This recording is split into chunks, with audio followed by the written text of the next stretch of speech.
Good evening, and you're very welcome back to Around the Grounds here at Finalwhistle.ie. Another Friday evening jam-packed with action, this time coming from the First Division. No Premier Division games down for decision this evening due to international call-ups. So we'll just have 3 games for discussion this evening. We will start with the game up at Bishopsgate, where Longford Town were hosting Bray Wanderers, and reporting live from Longford is Denise O'Flaherty. Hi, Diarmuid, and welcome to Bishopsgate. I'm just about awake now after watching a dour encounter. It was honours evening here as Longford Town and Bray Wanderers played out a 1-1 draw in front of a small crowd. Against the run of play, somewhat, Town fell behind. Kieran Marty Waters burst through. He threaded the ball into Rob Manley and he coolly slotted past Luke Dennison. Town, though, were back on level terms in the 42nd minute when Michael Barker headed home Dean McMenemy's corner. It was the sideline official who had judged that the ball had crossed the line. Bray, though, were reduced to 10 men in the 75th minute when Owen Massey was sent off for a second bookable offence. He had just received his first booking in the 71st minute. Sam Verdon had the best chance of the opening half. That came in the 3rd minute. He sliced his effort and went in front of the goal. Eric Malloy then scooped his effort over in the 21st minute. And then 2 minutes later, Bray went ahead with former Town player Manley, putting them 1-0 up. Bray were buoyed by that goal and created a number of chances, with Town keeper Luke Dennison making a fantastic save from Manley in the 31st minute. And from the resulting corner taken by Paul Fox, Kevin Knight headed over. 3 minutes, though, from the break, and the home side levels through former Bray player Barker. The second half was dour. For most of the half, there were substitutes introduced, and that was all of note, apart from the sending off of Owen Massey. Neither side created much, but that was until the 89th minute when Ryan Graydon's effort looked like it was going to end up on the net, but it was stopped on the line by his own player, Joe Power, with a great clearance. Unfortunately, it didn't end up in the net, and it finished here at Bishopsgate. Longford Town 1, Bray Wanderers 1. Perfect, Denise. Thank you as always for reporting in Longford. And we will stay in the Midlands and move over to Athlone, where Athlone Town were in action tonight. They were hosting Cove Ramblers, and reporting live from Lissywullen is Sean Comer. Yeah, Diarmuid, full time in Lissywullen, and it's 5-2. A rather resounding win for Athlone to pick up their first win over the season over the travelling Cove Ramblers. It didn't take too long to get going in this one. About 11 minutes in, Gary Armstrong slipped through Carlton Ubazunu. He just slotted it past Sean Byrne with a fine left-footed effort. Cove did look like they'd make a game of it, though, about 8 minutes later, when a loose ball fell to Sean Larkin outside the box. He hit it first time with his right foot, curling it into the top corner. Really magnificent goal. But Athlone showed good character, responded about 3 minutes later. Thomas Alua was played through down the left-hand side. He simply bared down on goal and chipped Byrne with his left foot. There was no more goals until half-time, but then just 3 minutes after the game restarted, Athlone made it 3-1. A cross was sent to Thomas Alua. He held off the defender quite well, squared it to Carlton Ubazuna, who took a touch and then slotted it into an empty net to earn his second of the night. About in the 55th minute, although it looked like Cove again were going to make a game out of it, Karibo went on a run from right back, played through O'Connell on the right-hand side. Andrew Skerritt came out to deal with it and didn't quite deal with it perfectly, didn't come out to the ball in time. The loose ball ended up falling to Jake Hegarty. He had a tap in, but again, Athlone responded well about 5 minutes later. Daniel Dobbin picked up a loose ball in midfield, simply drove for it and found the bottom corner with a fine strike to make it 4-2 Athlone, and then the cake had its icing. In the 67 minutes, Thomas Lewitt got the ball on the right-hand side. He cut inside, and with a left-footed curled effort sent it around Sean Byrne to make it 5-2. Athlone will be hoping now this can provide a spring for future games. Full-time in Lissywullen, and it's 5-2 Athlone Town. And that, of course, was Sean Comer reporting from the Athlone Town Stadium this evening following Athlone's 5-2 win over Cove Ramblers. The final game of this evening comes from Ferrycarrig Park, where Wexford were hosting Treaty United. Both teams vying for the final promotion spot in the First Division. And reporting live from Ferrycarrig Park is Sean Crosby.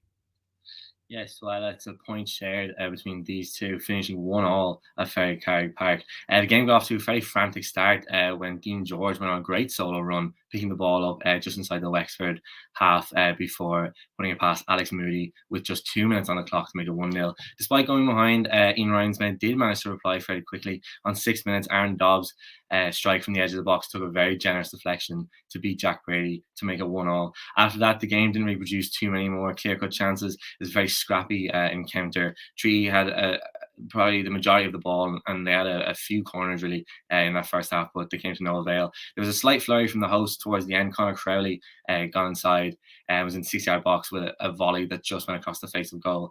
And in the second half, it was Crowley again who got the early chance. Another volley, this time at the back post from a Jack Doherty corner, but he skied it over the bar. And again, the second half following a similar pattern.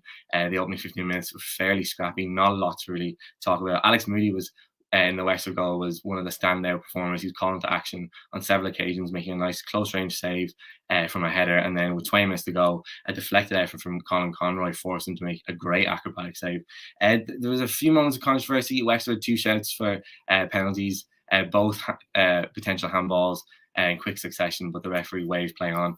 And the game, as I said, the second half didn't produce too many clear-cut chances. The best probably coming with 6 minutes to go, with Dean Corkin cushioning the ball down for Jack Doherty inside the Treaty United box, but his effort hit the side now. And that's how it finished. The result tonight now means that neither side's position in the table changes.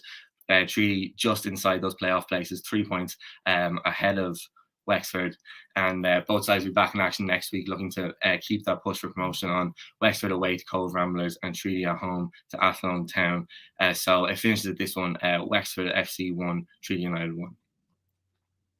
And that, of course, was Sean Crosby reporting again on affairs relation to Wexford. Of course, they finished honours even at Ferry Carrick Park this evening against Treaty United. We'll take a look at the league table. Of course, just the 3 games to report on this week across this division. Cork City do remain, of course, top of the league table. They weren't in action this week. Their game against Waterford, of course, was postponed before these fixtures were announced. And then Galway United are in second place. Of course, both teams in action next week. Athlone Town, of course, picking up their first win of the season. They do remain bottom of the table. But as Shaw mentioned there, Treaty United now with a healthy 3-point lead over Wexford going into next week's fixtures. We'll take a look at the goal scoring statistics coming from the SSE Electricity Premier First Division. Phoenix Patterson, of course, remaining top of the list with 10 goals, while Lewis Britton and Stephen Walsh are in 8. In terms of the action tonight, Thomas Lewis Brace now has him up to 5 goals for the season. He joins Aaron Dobbs and Dean George, who both, of course, netted this evening, which now sees them up to the same total. Carlton Obazunu moves up to 4 goals for the season. Of course, he also netted a brace for Athlone in their 5-2 win this evening. And the final goal scorer from that game, Daniel Dobbin, managed to net his first goal of the season also. And looking at the clean sheet stats as well for the league, no clean sheet to report on, of course, from the division this evening, but it's going to still remain honours even at the top. David Harrington of Cork City with 8, while Conor Kearns of Galway has 7, and Brian Murphy of Waterford is in 6 just behind them. And Luke Dennison and Jack Brady both have 5 for the season. They're bringing up the rear there. Now we'll take a look at next week's fixtures as well, and we will start with the first division fixtures. We'll start, of course, where we return next week with action coming from the first division. Treaty United will be looking to get back to winning ways, of course, as they host Athlone Town. Cove Ramblers, of course, they suffered a heavy defeat this evening. They entertain Wexford down in St. Coleman's Park. Second place, Galway United travel to Bray, to the Carlisle ground, to play against Bray Wanderers. And on Saturday, Longford Town are back in action, back-to-back home games for them as they take on the current league leaders in the form of Cork City. All those games kick off at 7:45, except the Longford Town versus Cork City game, which kicks off at 7:30. And we'll move on to the Premier Division fixtures as well. After an extra enforced break, we return to a normality next Friday. Fourth place St. Patrick's Athletic are in action in a Dublin derby at Richmond Park against UCD. It's a heavyweight tussle at Oriel Park as league leaders Shamrock Rovers take on their closest title rivals in the form of Dundalk. Derry will be hoping to gain ground if Dundalk fail to get any points in next week's fixtures. They host Drogheda at the Ryan McBride Brandywell Stadium. And the last game of the night is, of course, another Dublin derby as Shelburne make the very short trip to Dalymount Park as they bid to remain above Bohemians in the league table. Of course, all those games kicking off at 7:45. While on Saturday, it's the Northwest derby as Finn Harps travel down to the showgrounds to meet Sligo Rovers. Of course, that game is also on at 7:45. But in the meantime, we do have action coming tomorrow as well. We're back for the Women's National League tomorrow afternoon. All games kicking off at 2 p.m. And kicking us off, we have Plymouth United travelling west to meet Sligo Rovers. It's top of the table meeting between the league leaders Shelburne and second place Wexford Youths at Tulka Park. Athlone Town travel down the M6. They're away to Galway Women's FC. And finishing off the day, it's a Munster derby down at Turner's Cross, where the bottom two teams in the league go head to head in the form of Cork City and Treaty United.